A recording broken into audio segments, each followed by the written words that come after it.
सतीश बाळासाहेब खाडे, राहणार करकम, तालुका पंढरपूर, जिल्हा सोलापूर. व्हरायटी कोणती? G9. हा बसला होता, पाणी लागलं होतं पूर्ण, झाडच वाढत नव्हतं, पूर्ण पिवळसर दिसायचा पूर्ण. पाणी लागल्यामुळं मुळी बंद झाली. 20 दिवसापूर्वी ऑर्गॅनिक कार्बन, ग्रीन लाईफ आणि युनिटी सोडलं होतं. अच्छा. 2दा डोस झालेला आहे. किती गेला असेल याला कार्बन आतापर्यंत? 5 लिटर गेले. आणि green life? Green life 1 bag गेली. 1 बॅग. 8 दिवसात झाडांनी ग्रोथ धरला आणि मुळी चालू झाली. पूर्ण असा हिरवागार प्लॉट झालाय, काळुकी वाढली आणि वेन झालेली नव्हती, आता वेन झाली. फण्या काय 7-8 पडतील असं वाटलं, पण काय 12, 13, 11, 12 फण्याची संख्या वाढली. डायरेक्ट डबलीनी प्रमाण वाढलं. केळीला आता थंडीचा प्रॉब्लेम आलाय, पाणी जास्त लागले की मुळी चॉकअप होणे, हे होणे. ग्रीन लाईफ आणि ऑर्गॅनिक कार्बनचं कॅन सोडलं, माती अशी भुसभुशीत झाली, वाढण्यास मदत झाली पूर्ण. अगोदर जमीन कशी होती तुमची? अशी कडक होती जास्त.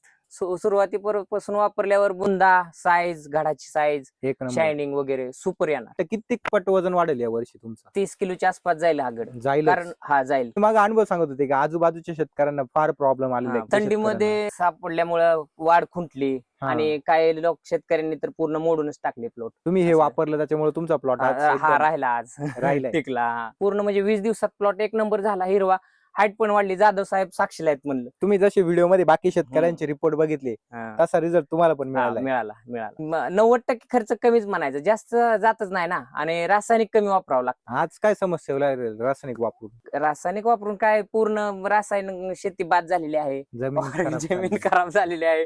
आणि ते म्हणजे रानात काहीच राहिलं नाही रासायनिक. काहीच जे थोडं टाकले की तेवढ्या पुरतं उचलतंय, परत बंद होते. म्हणजे हे तंत्रज्ञान ऑर्गॅनिक कार्बन सोडल्यानंतर शेती सोपी होणार. 4 किलोचा मिळतो का रिझल्ट ग्रीन लाईफचा? मिळणार ना. 50 किलो पेक्षा 4 किलोचा जास्त रिझल्ट आहे. काय बोलताय? 100% जास्त आहे.